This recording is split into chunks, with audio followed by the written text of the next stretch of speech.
امام حسین علیہ السلام کو اموی گورنر نے ولید نے اپنے دربار میں بلایا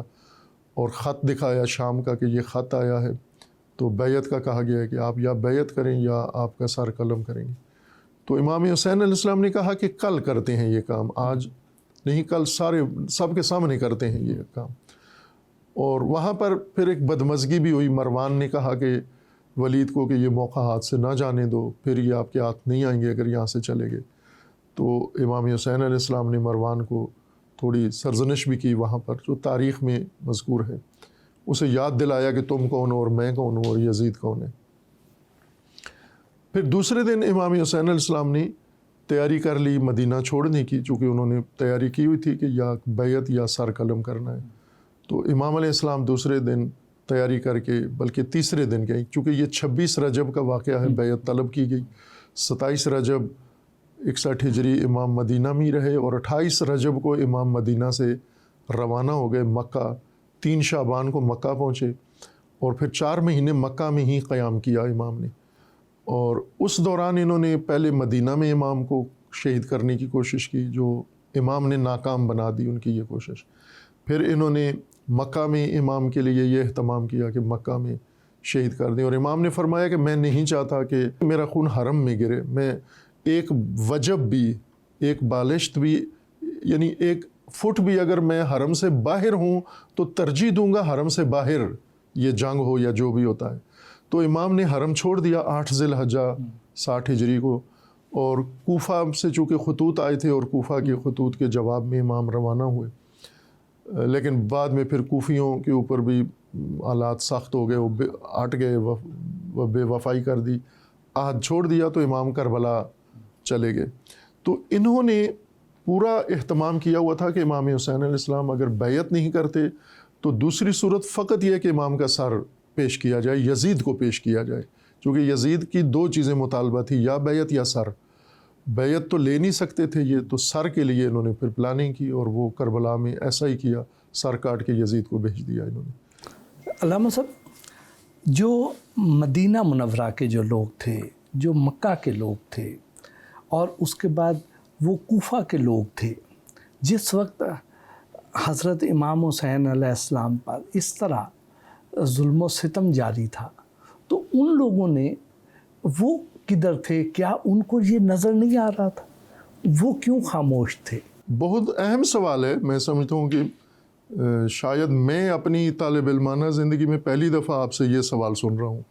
ورنہ ہمیشہ لوگوں نے سوال کیا اٹھایا ہے کہ جب سارے چپ بیٹھے ہوئے تھے تو امام حسین اٹھے کیوں، بولے کیوں یزید کے خلاف؟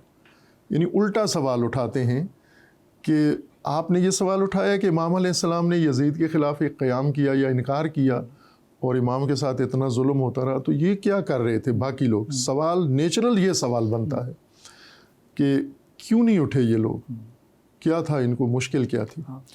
یہ بہت اہم چیز ہے، اس کو ہم نے بیان کیا ہے، میں نے اس کو پہلے اپنے موضوعات میں مجالس میں تجزیہ کر کے بیان کیا کہ کون سی چیزیں تھیں۔ اس میں متعدد عوامل، متعدد محرکات تھے کہ یہ مکہ مدینہ کے حجاز کے لوگ، ایک تو حجاز کے لوگ خلیفہ سوم کے قتل سے ہی جو فضا بنی تھی، تو یہ اس وقت سے کنفیوز ہو چکے تھے یہ لوگ سارے تقریباً۔ امام حسین علیہ السلام نے جب بیعت کا انکار کیا تو مدینہ میں جو بنو ہاشم تھے، بنو ہاشم کے جتنے سرکردہ لوگ تھے، جیسے بنو عباس ہیں یا دیگر، جو بنو ہاشم ایک بڑا قبیلہ تھا اور ان کی بہت ساری شاخیں تھیں، تو امام حسین علیہ السلام نے خصوصیت کے ساتھ ان کو کہا کہ آپ میرا ساتھ دو، لیکن وہ بھی اسی فضا کی وجہ سے ان میں سے اکثریت تیار نہیں ہوئے، امام کا ساتھ نہیں دیا، اور امام نے ایک بہت ہی اہم تاریخی دستاویز لکھ کے ان کو دے کے رائے کہ بنو ہاشم کے نام، امام حسین کی جانب سے بنو ہاشم کے نام، اور ایک سطر کا خط ہے وہ کہ جو ہمارے ساتھ آئے گا وہ مارا جائے گا، شہید ہو جائے گا، اور جو ہمارے ساتھ نہیں آئے گا وہ زندگی میں چین سے نہیں جی سکے گا، اس کو عزت نہیں ملے گی، رسوا ہوگا۔ یہ 2 لفظوں کا خط، 2 سطروں کا خط لکھ کے امام نے بنو ہاشم کو دیا،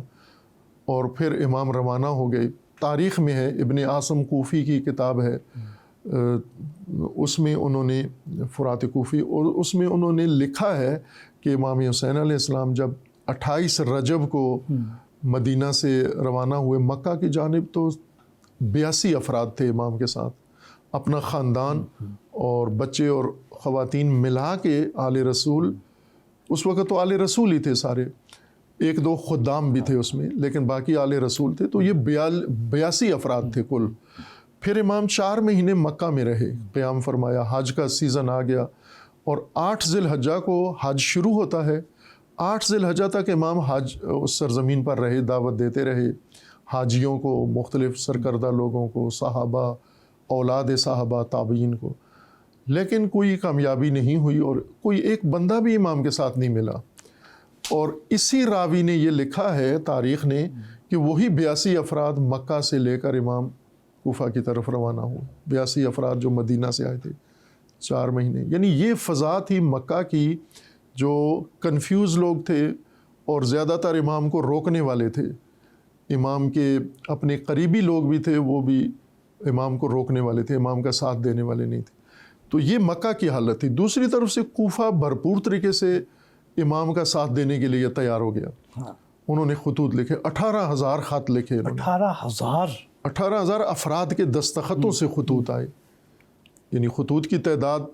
مثلا 100 تھی، لیکن جو افراد اس کے اندر لسٹیں تھیں وہ مجموعی ملا کر 18,000 تھے۔ پھر امام نے انہی خطوط کے بعد اپنے سفیر حضرت مسلم بن عقیل کو بھیجا،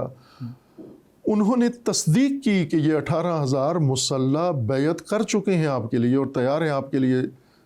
مرنے کے لیے تیار ہیں، جان دینے کے لیے تیار ہیں، جس پر امام علیہ السلام نے تیاری کی کوفہ جانے کے لیے۔ تو کوفہ بھرپور فیور میں تھا، تیار تھا، اور حجاز بالکل امام علیہ السلام کے لیے ساتھ دینے کے لیے تیار نہیں تھا، اور کوئی فیور نہیں دے رہے تھے اس وقت، نہ زبانی کلامی نہ عملی طور پر، امام کو تنہا چھوڑ دیا۔ اور جب یہ کوفہ میں پھر اچانک وہ سارے اپنے وعدے سے پھر کیسے گئے، کہ کہاں پہ حضرت مسلم بن عقیل کو شہید کیا گیا، ان کے 2 چھوٹے چھوٹے معصوم بچوں کو اتنی اذیتیں دے کر شہید کیا گیا، کہاں وہ گئے وہ 18,000 لوگ؟ کوفہ میں زیادہ شہادتیں کی انہوں نے، کربلا سے پہلے ہی انہوں نے بہت سارے شہداء وہاں پر کر دیے تھے۔ حضرت مسلم بن عقیل، ہانی ابن عروہ، قیس ابن مصہر سیداوی جو امام کے سفراء میں سے تھے، اور اس طرح چند اور، یہ انہوں نے کربلا سے پہلے ہی بڑی بے دردی کے ساتھ مار دیے تھے۔ کوفہ کا ماجرا یہ ہے کہ کوفہ میں مختلف لوگ تھے، ایک تو آبادی مختلف لوگوں پر مشتمل تھی، جن میں سے ایک طبقہ امیر المومنین کے چاہنے والوں کا تھا، یعنی شیعہ جس کو کہہ لیں آپ۔ ان شیعہ کی مشکل یہ تھی کہ چونکہ قبائلی نظام تھا اس وقت، تو یہ قبائل میں بٹے ہوئے تھے، اور یوں نہیں تھا کہ یہ امام حسین کے فرمان کو ماننے والے تھے، یہ اپنے قبیلے کے سردار کی وجہ سے امام حسین کے ساتھ تھے۔ چونکہ جیسے آج پارٹی سسٹم ہے، تو پارٹی سسٹم میں جو پارٹی چیئرمین ہے، جو پارٹی سربراہ ہے، اس نے جو فیصلہ کرنا ہے سب نے اس کے ساتھ جانا ہے۔ اس کی بنیاد دین، مذہب یا وہ نہیں تھا۔ البتہ کچھ لوگ مستثنا تھے جو عقیدت کی وجہ سے، دین مذہب کی وجہ سے سٹینڈ لیتے تھے یا موقف رکھتے تھے، لیکن زیادہ تر جو ماحول تھا وہ قبائلی نظام تھا۔ اس قبائلی نظام میں جو کوفی جنہوں نے امام حسین کا ساتھ دینے کی ٹھانی کہ ہم نے امام کے ساتھ کھڑے ہونا ہے، ہم نے کوفیوں، ہم نے شامیوں کے ساتھ نہیں جانا،